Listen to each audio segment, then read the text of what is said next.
صل على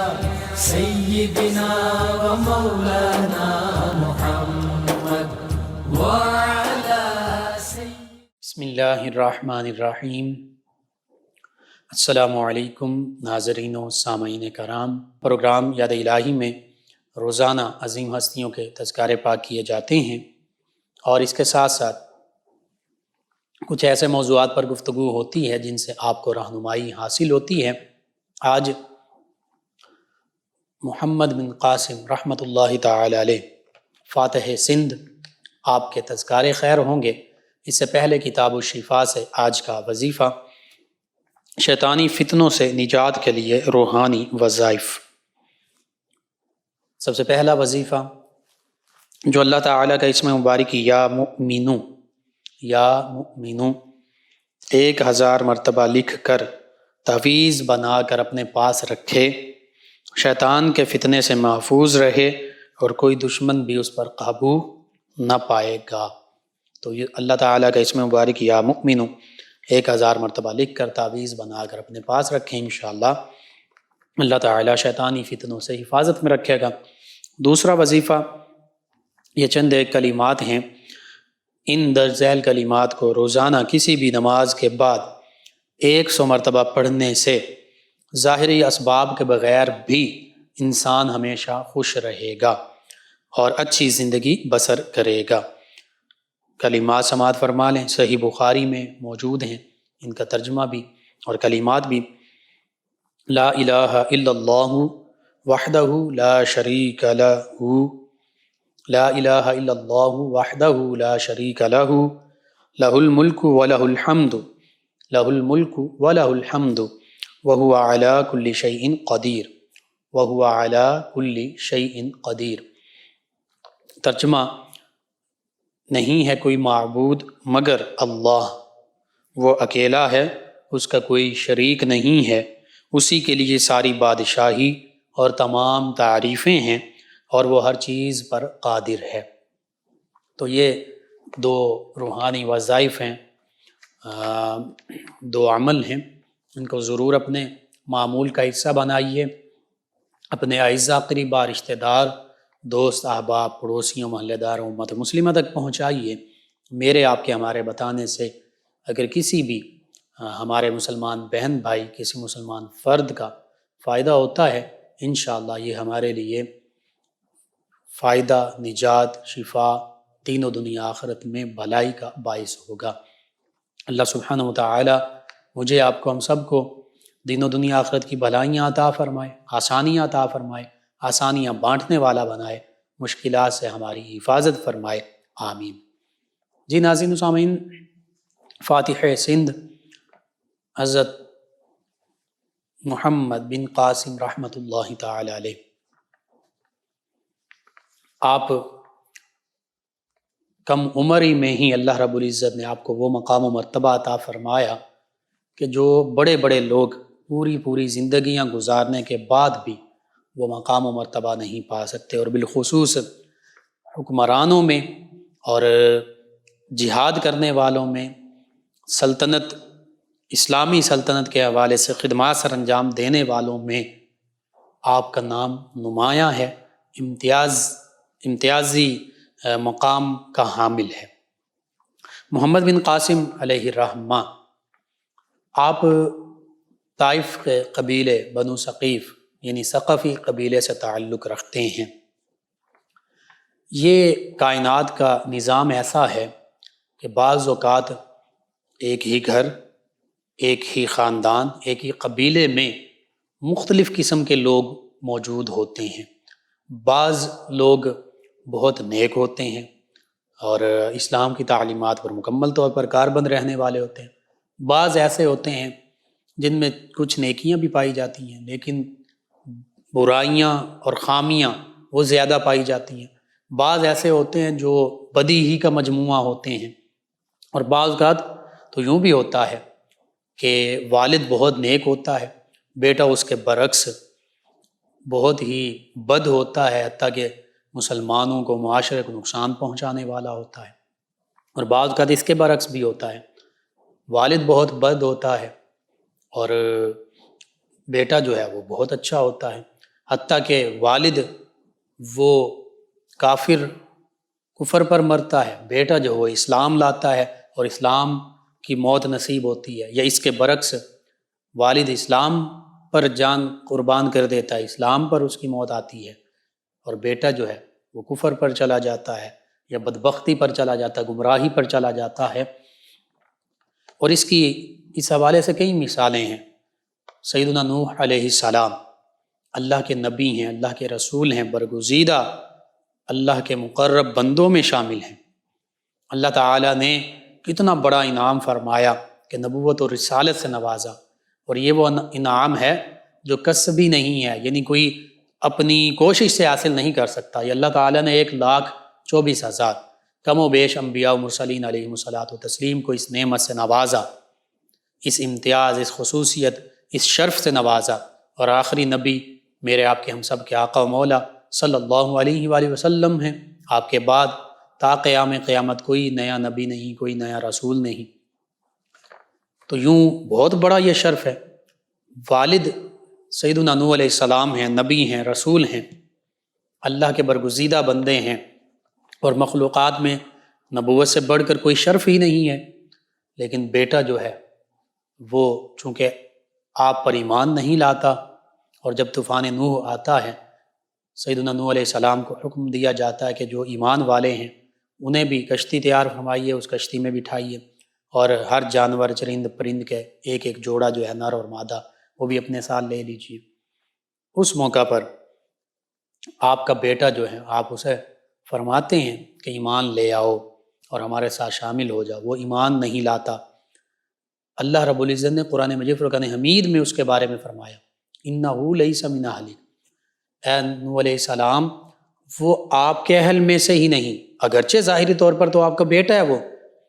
لیکن فرمایا کہ وہ آپ کے اہل میں سے ہے ہی نہیں، وہ آپ کے گھرانے میں سے نہیں ہے، وہ آپ کی اولاد میں سے نہیں ہے،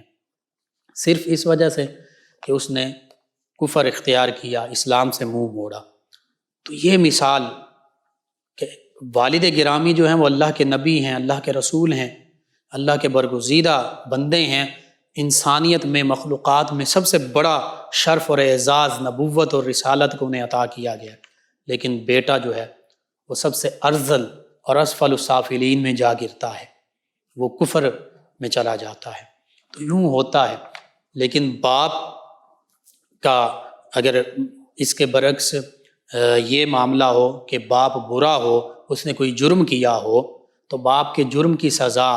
بیٹے کو نہیں ملتی، بیٹے کو مورد الزام نہیں ٹھہرایا جاتا۔ اسی طرح ہاں اگر اولاد ایمان والی ہو تو باپ کے نیک اور صالح ہونے کا اجر اور اس کے اثرات اور اس کے ثمرات وہ آگے اولاد میں بھی منتقل ہوتے ہیں۔ قرآن مجید فرقان حمید اس پہ گواہ ہے۔ ابو جہل نبی کریم صلی اللہ علیہ وآلہ وسلم اور اسلام کا سب سے بڑا دشمن تھا، اور جہالت اور کفر کی موت پر مرا، لیکن ابو جہل کا بیٹا سیدنا اکرمہ رضی اللہ عنہ بن گئے، وہ صحابیت کا بلند مقام پا گئے کیونکہ اسلام قبول کر لیا۔ تو یہ ازل سے تا ابد یہ معاملہ یوں ہی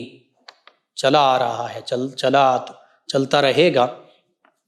ثقفی قبیلہ، اس میں بھی صحابہ کرام علیہم رضوان بھی ہیں، سیدنا عروہ بن مسعود ثقفی رضی اللہ عنہ، صحابیت کے شرف پانے والی عظیم ہستیاں بھی ہیں، اور پھر محمد بن قاسم علیہ رحمہ جیسی عظیم ہستیاں بھی ہیں، لیکن اسی ثقفی قبیلے میں حجاج بن یوسف جیسے لوگ بھی ہیں کہ جنہوں نے صحابہ کرام اور بالخصوص تابعین اعظام علیہم رضوان ان کو شہید کروایا اور بہت زیادہ ظلم و ستم روا رکھے۔ اسی طرح اور بھی اسی قبیلے ثقفی سے مختار ثقفی جیسے لوگ بھی ہیں کہ سیدنا امام حسین رضی اللہ عنہ اور آپ کے رفقا کی شہید کرنے والے لوگوں سے بدلے بھی لیے، لیکن آخر میں نبوت کا دعویٰ کر بیٹھا۔ بہرحال یہ ثقفی قبیلہ، یہ طائف کے لوگ بالخصوص جو ایمان لائے اور اعمال صالحہ جنہوں نے جو بجا لائے، چاہے صحابیت کا مقام پایا، تابعین کا مقام پایا، تبع تابعین کا مقام پایا، یہ آقا کریم صلی اللہ علیہ وآلہ وسلم کی وہ دعا ہے جب آقا کریم صلی اللہ علیہ وآلہ وسلم طائف میں اسلام کی نشر و اشاعت کے لیے، اسلام کا پیغام پہنچانے کے لیے، اسلام کی دعوت دینے کے لیے تشریف لے گئے تو طائف کے بڑے بڑے جو سردار تھے، قبائل تھے، انہوں نے منہ موڑ لیا،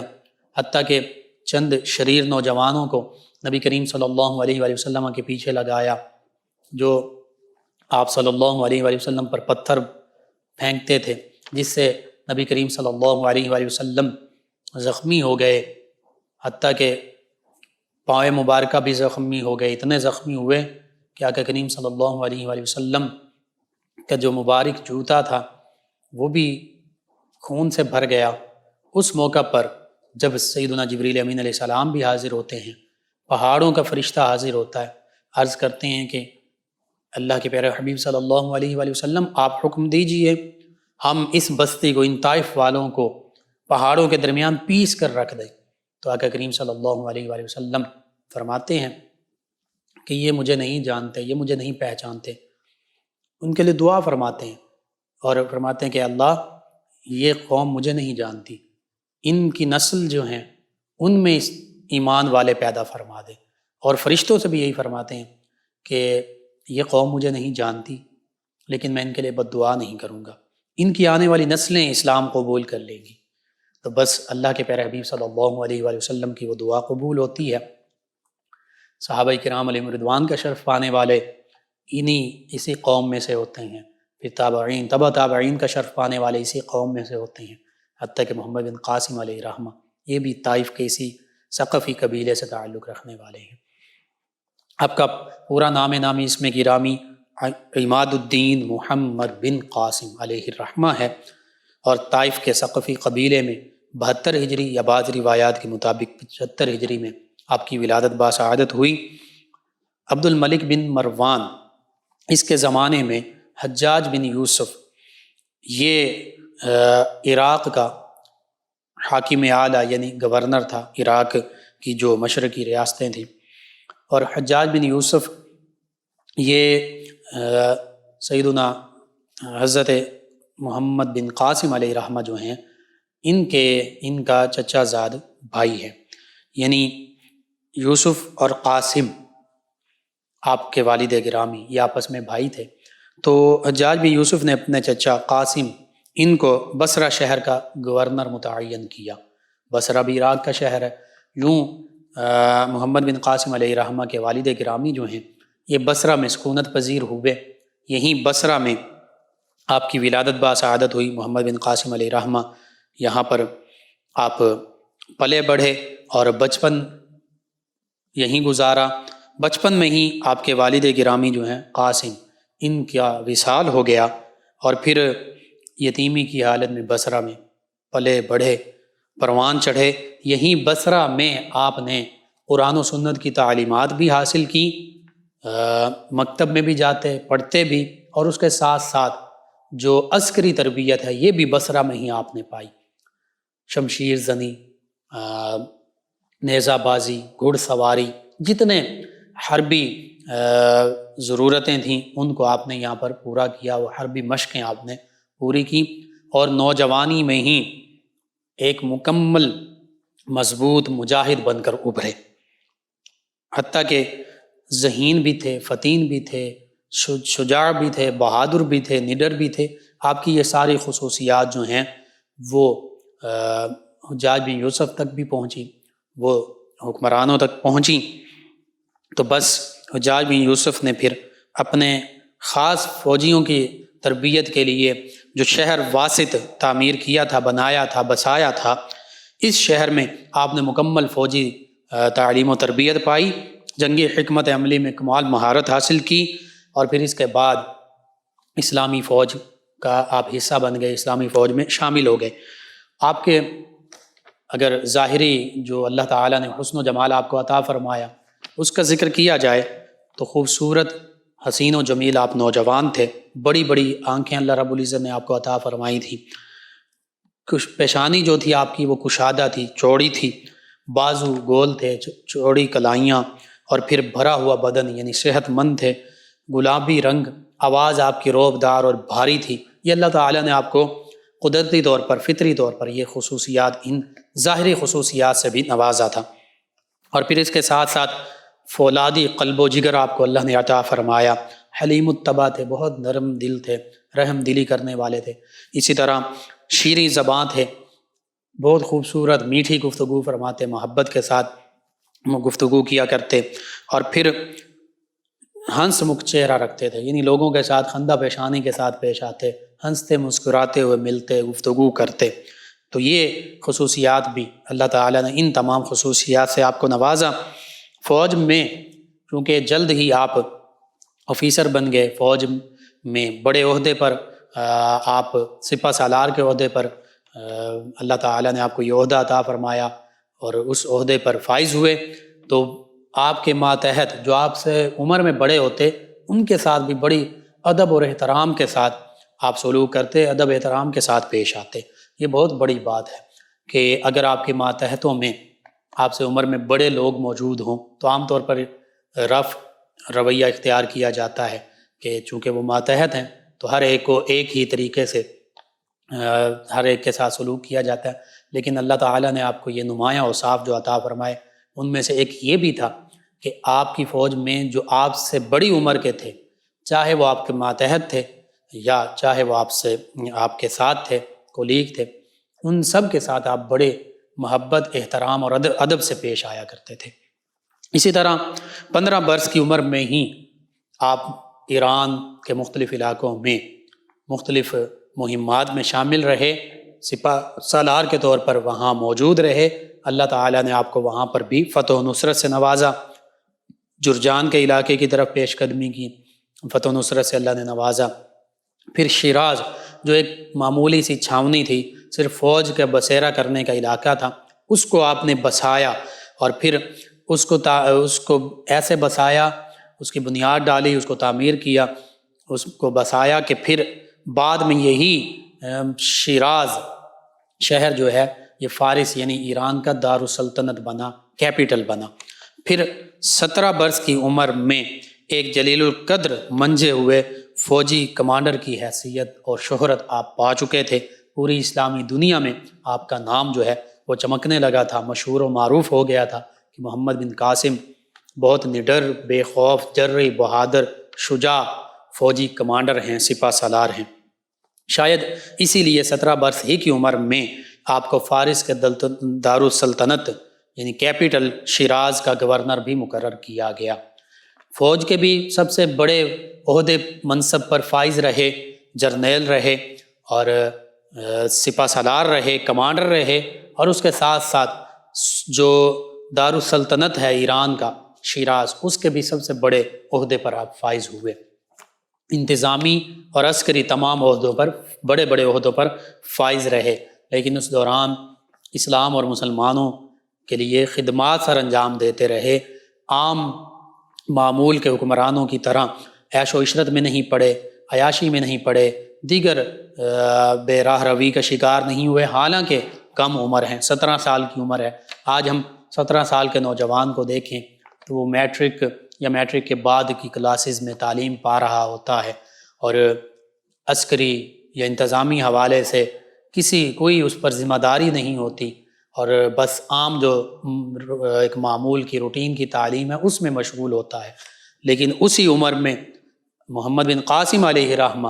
آپ دیکھیے اللہ تعالیٰ نے آپ کو کیسا مقام عطا فرمایا کہ اسلامی ریاست کے جو دارالسلطنت ہے ایران کا، اس کے گورنر بھی ہیں، حکمران بھی ہیں، اور اس کے ساتھ ساتھ فوج کے سپہ سالار بھی ہیں۔ اسی طرح آپ کے جب گورنری آپ کو ملی تو اس دوران جو آپ کا جو تنخواہ تھی، جو آپ کی سیلری تھی، جو آپ کا وظیفہ تھا، اس میں سے جو کچھ بچ جاتا آپ خود بچاتے، اس کو عام لوگوں کی، عام مسلمانوں کی فلاح و بہبود کے لیے بھی استعمال کرتے اور اسلام کی تبلیغ اور نشر و اشاعت کے لیے استعمال کرتے۔ اور جب تک آپ گورنر رہے مکمل عدل و انصاف کے ساتھ لوگوں کے ساتھ سلوک کیا، کسی پر کوئی ظلم و ستم نہیں کیا، کسی کو پریشان نہیں کیا۔ اسی طرح فرصت کے اوقات میں لوگوں کے سامنے بیان کیا کرتے، تقریر کیا کرتے، جسے لوگ بڑے ذوق شوق سے سنا کرتے، اور آپ کے اخلاص اور قوت ایمانی کی تعریف اس دور کے جلیل القدر جو اکابر لوگ تھے انہوں نے بھی کی، اپنی کتابوں میں بھی لکھا۔ اس کے علاوہ زبانی بھی لوگ اس دور میں بھی آپ کی عظمت اور مقام اور آپ کے عدل و انصاف، آپ کی اسلام کی خدمات کو اس حوالے سے آپ کی تعریف کیا کرتے تھے۔ 88 ہجری میں آپ کا جو سب سے بڑا کارنامہ ہے جزیرہ یاقوت سیلان، یہ ہمارا بحر ہند اور اس کے ارد گرد جتنے جزیرے تھے، سری لنکا اور یہ سارے ہندوستان اور سری لنکا کے متصل، یہاں پر چونکہ ان علاقوں میں اور پھر آگے شہروں میں مسلمان عرب تاجر آیا کرتے تھے، صحابہ کرام علیہم رضوان کے حوالے سے بھی ملتا ہے، تابعین اعظام علیہم رضوان کے حوالے سے بھی ملتا ہے کہ مکران تک، ملتان تک، پھر ہندوستان تک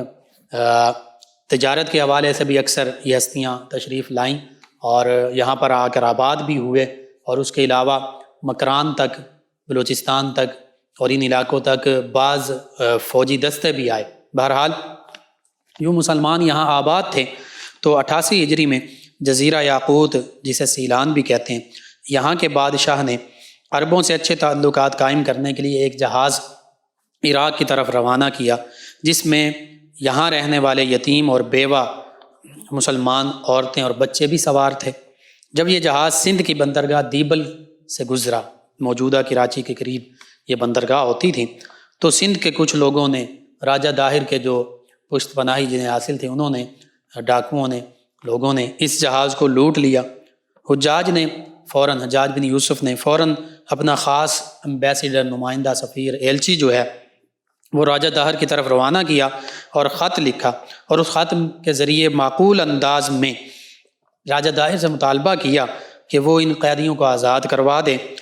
کر دے اور بحری قزاقوں سے، جو سمندری بحری جہازوں کو لوٹنے والے ڈاکو ہیں، ان سے جہازوں میں موجود جو سامان تھا وہ بھی واگزار کر کے عراق کی طرف روانہ کر دے۔ اب جب حجاج بن یوسف کا ایلچی یہاں پہنچا راجہ داہر کے پاس، تو بجائے یہ کہ یہ مسلمانوں کو آزاد کرتا، مسلمان بچوں کو، یتیموں کو اور خواتین کو، اور مسلمانوں کا سامان واگزار کروا کے واپس بھیجتا، اس نے کیا کیا؟ اس نے لکھ بھیجا، اس نے کہا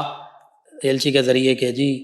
میری تو ان پر کوئی طاقت نہیں ہے، وہ قزاق جو ہیں وہ بہت طاقتور ہیں، تو میں ان پر غلبہ نہیں پا سکتا۔ جھوٹ کہا اس نے، حالانکہ یہ اسی کی پشت پناہی انہیں حاصل تھی، اسی کے وہ لوگ تھے جو یوں ڈاکے ڈالا کرتے تھے، مختلف بحری جہازوں کو لوٹا کرتے تھے۔ تو اس نے کہا کہ میرا ان پر کوئی زور نہیں چلتا، میں کچھ نہیں کر سکتا، میں بے بس ہوں۔ جبکہ تاریخ فرشتہ میں بھی اس کی وضاحت اور صراحت موجود ہے کہ ان قزاقوں نے یہ کام راجہ داہر ہی کی پشت پناہی کے ذریعے کیا تھا، اسی کے حکم پر کیا تھا۔ تو حجاج بن یوسف نے پھر 2 مرتبہ ان مسلمان خواتین اور بچوں کو رہا کروانے کے لیے، آزاد کروانے کے لیے لشکر بھیجے، لیکن وہ ناکام واپس لوٹے، کامیابی حاصل نہ ہوئی۔ پھر حجاج بن یوسف کو یہ یقین ہو گیا کہ یہ جو بادشاہ ہے، یہ عرب دشمنی کی وجہ سے اس نے مسلمان خواتین اور بچوں کو قید کیا ہوا ہے، قید کروایا ہوا ہے، تو اب اس کے لیے ہمیں مکمل تیاری کے ساتھ جانا پڑے گا اور سندھ کو فتح بھی کرنا پڑے گا۔ تو بس پھر محمد بن قاسم علیہ رحمہ، ان کا انتخاب کیا گیا۔ آپ یہاں 90 ہجری میں 712 عیسوی میں تشریف لائے، اور پھر محمد بن قاسم علیہ رحمہ جب یہاں پہنچے، دیبل کو بھی فتح کیا، سندھ کو بھی فتح کیا، راجہ داہر کی فوج کے ساتھ جنگ بھی ہوئی۔ راجہ داہر وہاں سے سندھ سے بھاگتا ہوا ملتان پہنچا، اور یہاں تک بھی ملتا ہے کہ راجہ داہر پھر اس جنگ میں مارا گیا، پھر ملتان بھی فتح ہوا۔ اور محمد بن قاسم علیہ رحمہ نے اس وقت کے جو ہندو لوگ تھے، بتوں کی پوجا کرنے والے لوگ تھے، ان کے ساتھ بڑے نرمی اور محبت کا، رواداری کا سلوک کیا۔ اسی رواداری کو دیکھتے ہوئے کثیر ہندو لوگوں نے اسلام کو قبول کیا، حتیٰ کہ بعض تو ایسے تھے جو مسلمان نہیں بھی ہوئے، تو انہوں نے، جو ہندو تھے، انہوں نے محمد بن قاسم علیہ رحمہ کی رواداری اور بہتر سلوک دیکھتے ہوئے محمد بن قاسم علیہ رحمہ کے اپنے طور پر، کیونکہ ہندو تھے تو مجسمے وغیرہ بھی بنا لیے۔ تو یوں اللہ رب العزت نے 92 ہجری میں محمد بن قاسم علیہ رحمہ کو 712 عیسوی میں فتح و نصرت سے نوازا، اور راجہ داہر اس جنگ میں مارا گیا۔ مسلمانوں کو اللہ تعالیٰ نے شاندار فتح عطا فرمائی، اور یوں محمد بن قاسم علیہ رحمہ 17 برس کا بھی ذکر ملتا ہے، 20 برس کا بھی ذکر ملتا ہے، 17 سے 20 برس کی عمر میں سندھ کے فاتح سندھ ٹھہرے، اور دیبل اور کراچی یہ باب الاسلام ٹھہرا، اسلام کا دروازہ بن گیا، اور پھر بعد میں مزید مسلمان یہاں آتے رہے، کچھ تجارت کے لیے، پھر مسلمان صوفیاء بھی آئے، عبداللہ شاہ غازی علیہ رحمہ بھی محمد بن قاسم علیہ رحمہ کے بعد یہاں پر تشریف لائے، اسی طرح دیگر صوفیاء، اولیاء، علماء تشریف لاتے رہے۔ تو پھر اللہ تعالیٰ نے یوں آگے سے آگے برصغیر پاک و ہند کا یہ خطہ جو ہے مسلمانوں کے لیے ان کو اس خطے کو منتخب فرمایا۔ بہرحال یہ محمد بن قاسم علیہ رحمہ پہلے مسلمان مجاہد تھے، کمانڈر تھے کہ جو یہاں تشریف لائے تو یہاں آ کر اسلام کی سلطنت قائم ہوئی، اسلامی ریاست قائم ہوئی، اللہ تعالیٰ نے فتح و نصرت سے نوازا، اور یہ اسلام کا قلعہ اور اسلام کا باب الاسلام کراچی شہر بن گیا، اسلام کا دروازہ کھل گیا، فتح کا دروازہ کھل گیا، اور پھر مزید فتوحات ہوتی رہیں۔ لیکن ہمارے مسلمانوں کی بدقسمتی دیکھیے، المیہ دیکھیے کہ محمد بن قاسم علیہ رحمہ 95 ہجری تک پھر یہاں رہے، تقریباً 5 سال تک یہاں رہے۔ اس دوران یہاں پر عدل و انصاف کا نظام قائم کیا، لیکن جب سلمان بن عبد الملک جو کہ ولید بن عبد الملک کے بعد حکمران بنا، تو اس نے خاندان قاسم علیہ رحمہ اس آپ کے خاندان کے ساتھ اپنی کوئی ذاتی بغض اور اناد نکالتے ہوئے آپ کو واپس بلا بھیجا۔ اس موقع پر آپ کے جو سپہ سالار اور آپ کے فوج کے کمانڈرز اور دیگر لوگ تھے یہاں سندھ میں، وہ کہتے رہے کہ آپ واپس مت جائیے، آپ کی یہاں ضرورت ہے، ہم آپ کا ساتھ دیں گے ہر حوالے سے۔ لیکن آپ نے کہا نہیں، مسلمان حکمران جیسا بھی ہے وہ ہمارا حکمران ہے، تو اس لیے میں اس حکمران کا جو حکم ہے اس پر عمل کروں گا۔ تو یوں محمد بن قاسم علیہ رحمہ واپس چلے گئے، عراق پہنچے تو پھر خلیفہ نے آپ کو قید کروا دیا، حکمران جو تھا، اور پھر اسی قید کے دوران آپ کو تکالیف بھی پہنچائی گئیں، اور بالآخر 95 ہجری میں آپ کا وصال ہوا۔ صرف 23 سال کی عمر میں یہ نوجوان، یہ عظیم جری بہادر کمانڈر جو مسلمان خواتین کی عزت بچانے کے لیے، جو مسلمان بچوں، مظلوم بچوں کو آزاد کروانے کے لیے عراق سے چلا تھا اور آزاد کروا کر دم لیا، اس نے وصال پایا۔ یہ اسلام کی تاریخ ہمارے لیے سبق رکھتی ہے کہ ایسی تاریخ بھی ہے کہ مسلمانوں میں جو ایمان کامل والے لوگ تھے، وہ چاہے 18-20 سال کے بھی ہوں، وہ اسلام کی خاطر انہوں نے یوں قربانیاں دی ہیں، اپنی جانیں تک قربان کر دیں۔ اور مسلمان جو مظلوم ہیں، بچے ہیں، خواتین ہیں، معذور ہیں، مجبور اور بے کس ہیں، ان کے لیے چاہے کتنی دور سے بھی آنا پڑے، یہ مسلمانوں کی تاریخ کا حصہ رہا ہے کہ انہوں نے یہ نہیں دیکھا کہ مسلمان اتنے دور ہیں، ہم ان کی مدد کے لیے کیوں پہنچیں، نہیں، بلکہ جب انہیں پتہ چلا کہ وہ مسلمان بچے وہاں موجود ہیں، ان میں یتیم بھی ہیں، ان میں خواتین بے کس بے بس مجبور بھی ہیں، انہوں نے اللہ کے حکم کی خاطر اپنے مسلمان بہن بھائیوں بچوں کی خاطر اپنی جانیں قربان کر دیں۔ لیکن آج ہم دیکھتے ہیں کشمیر میں، فلسطین میں، دیگر ممالک میں، سربیا، چیچنیا، بوسنیا میں، لیبیا میں، یمن میں، شام میں،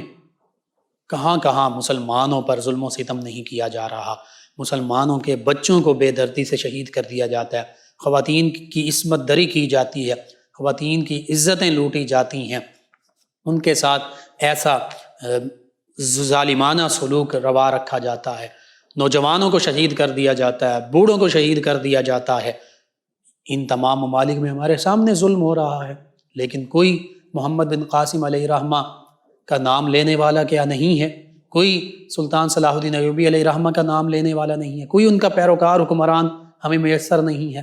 کوئی سیدنا عمر فاروق اعظم رضی اللہ عنہ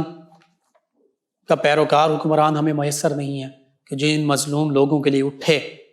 کہیں سے اٹھے، عراق سے اٹھے، فلسطین سے اٹھے، شام سے اٹھے، پاکستان سے اٹھے، کہیں سے اسلامی ممالک، کسی اسلامی ملک سے اٹھے، لیکن ہمیں کوئی ایسا نظر نہیں آتا۔ اللہ سبحانہ وتعالیٰ سے دعا ہے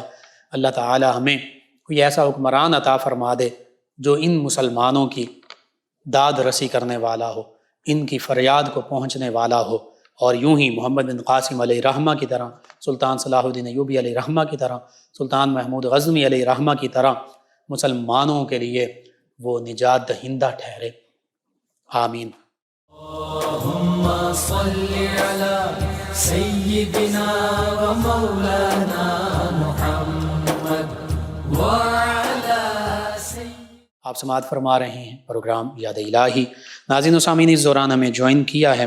نعیم اوان صاحب ہیں، کہتے ہیں السلام علیکم محترم لقمان بھائی۔ جی وعلیکم السلام۔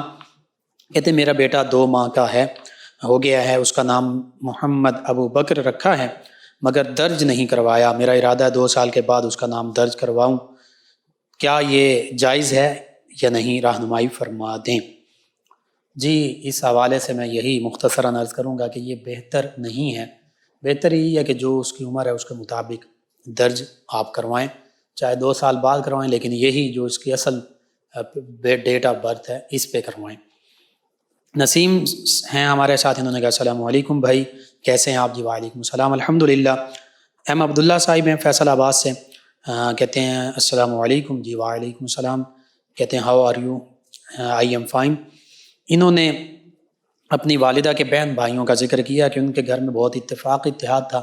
لیکن چھوٹے سے مذاق کی وجہ سے آپس میں نا اتفاقی اور جھگڑا ہو گیا، اس حوالے سے کچھ وظیفہ بتا دیں۔ جی بالکل آپ کی بات صحیح ہے، بعض اوقات ایسا ہوتا ہے کہ مثالی ہوتا ہے، لوگ مثال دیتے ہیں اور پھر چھوٹی سی بات سے آپس میں لڑائی جھگڑے شروع ہو جاتے ہیں، ان چیزوں سے بچنا چاہیے۔ میں عرض کر دیتا ہوں یا ودودو یا رؤوفو یا رحیمو، یا ودودو یا رؤوفو یا رحیمو 1001 مرتبہ پڑھیں، اول آخر تعداد میں درود پاک پڑھیں، ان گھر والوں میں سے کوئی بھی، اور گھر والوں میں وہ چیز کھانے پینے پر دم کر کے کھلائیں پلائیں، جو بھی کھانے پینے کی چیزیں ہیں سبھی کھائیں پئیں، انشاءاللہ آپس میں محبت الفت قائم ہوگی۔ ان کے علاوہ میں جو ان کے کاشف علی صاحب ہیں 152 ریبے سے، کہتے ہیں سلام سر جی۔ جی وعلیکم السلام۔ کہتے ہیں اگر کوئی بھی نماز بالخصوص فجر اذان سے قبل غلطی سے ادا ہو جائے تو کیا کرنا چاہیے؟ جی میں عرض کرتا ہوں، اگر تو اس نماز کا وقت شروع ہو گیا تھا، اذان چاہے ہوئی ہے یا نہیں ہوئی، اگر وقت شروع ہو گیا ہے تو پھر وہ نماز ادا ہو جائے گی، لیکن اگر وقت شروع نہیں ہوا، چاہے اذان ہوئی یا نہیں ہوئی، دونوں صورتوں میں، تو پھر وہ نماز ادا نہیں ہوئی، دوبارہ ادا کرنا پڑے گی۔ تو بس اگر وقت کے اندر پڑھ لی ہے تو پھر ادا ہو جائے گی، وقت کے اندر نہیں پڑھی تو پھر ادا نہیں ہوگی۔ اس کا اذان کے ساتھ تعلق خاص نہیں ہے، کیونکہ بعض اوقات اذان تھوڑا لیٹ بھی ہوتی ہے، فجر کے اذان جو نماز کا وقت شروع ہونے سے بعد بھی ہوتی ہے۔ تو بس اگر نماز کا وقت شروع ہو چکا تھا، آپ نے نماز پڑھ لی تو پھر وہ نماز ادا ہو گئی، اور اگر وقت شروع نہیں ہوا، آپ نے نماز پڑھی تو ادا نہیں ہوگی۔ ان کے علاوہ ہمارے ساتھ ایک اور لسنر ہیں،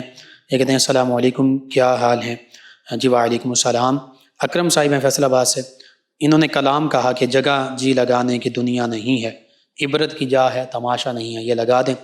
یہ ہم کوشش کریں گے اپنی نشریات کا حصہ بنا سکیں، آپ ہماری نشریات سماعت کرتے رہیں، بالخصوص 1 بجے سے 2 بجے۔